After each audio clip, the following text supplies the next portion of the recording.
Labi spēļu likteni un jau sevi tāds labā vadībā esot, diemžēl punkti netika iegūti. Reķis, piespēl vārtu priekšā, kārtās! Ripa vārtos, kad spēlēs tieši 4 minūtes.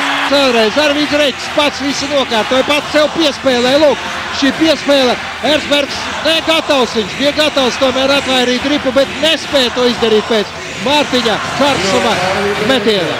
Ļukstāls pārķē ripu un dodas pret uzbrukumā. Metiens Erzbergs atvēr ripu. Varēja ko iebakstīt arī vārtos, jo tas ir noteikumi pārkāpuma robežas. Un tagad pārtvērt rips Miķels Rēdliks un Lauris Dārziņš. 2-1 aizslido piespēle un netrāp par ripu, diemžēl Lauris Dārziņš. Ups komandai Torresens. Un ripa nav vārtos. Metienu no zilās līnijas, diemžēl neizdevās Radulovs, gaida partneris, sagaida Torresenu. Torresens Grigorenko 1-1 no nētās puses. Nu, redzam, kā tas viss sākās ātrs pretuzbrukums. Šeit redzam, Ankipāns traucēja un no gaisa pat uzsita. Izskatījās Grigorenko un trāpīja pašā vārta augšējā stūrī.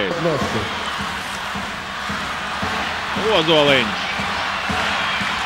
Un ripa vārtos! Ripa vārtos! Redzamību skatāmies vēlreiz atkārtojumā. Mums ir tā iespēja novērtēt šo epizodi. Nu, vārtu priekšā it kā neviens nebija, kas varētu pielabot tā kā vārtu gūmu Sandim Ozoliņam. Jā, Eriks Erzbergs. Un tur Nilsons šķiet bija priekšā Erzbergam. Bet pēdējo trešdaļu sāksim trietā, 58 sekundes spēlēsim trietā pret 5. Izmest tur salu uz noja Blaķakam. Vēl 2 sekundes, bet uzbrukums turpinās un izspēlē.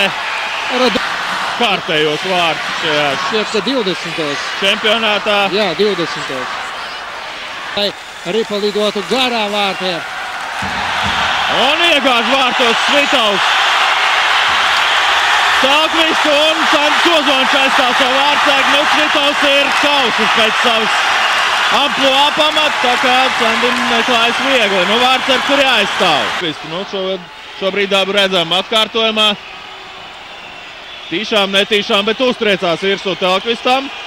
Jā, 2, nu pagaidām, 1 spēlētājs, nu redzēsim, par rupjību. 4 minūtes apkomandu spēlētājiem. Reķis un Erzbergs atvaira Jāņas Sprukta raidījumu. Arvīds Reķis ļoti labi atkal aizķēra viņu piespēli Erzbergs, bet ripa nonāca līdz Jānim Spruktam un varēja būt arī uzvaras vārds. Ļoti asprātīgi atkal nospēlē. Kozlovs! Nu, apsligo vārtus un ieraida ripu vārtos. Diemžēl izrādījās veiksmīgāk. Izņemot 2 sastarpējās spēles, kad mēs zaudējām ar 0-4 un 1-5.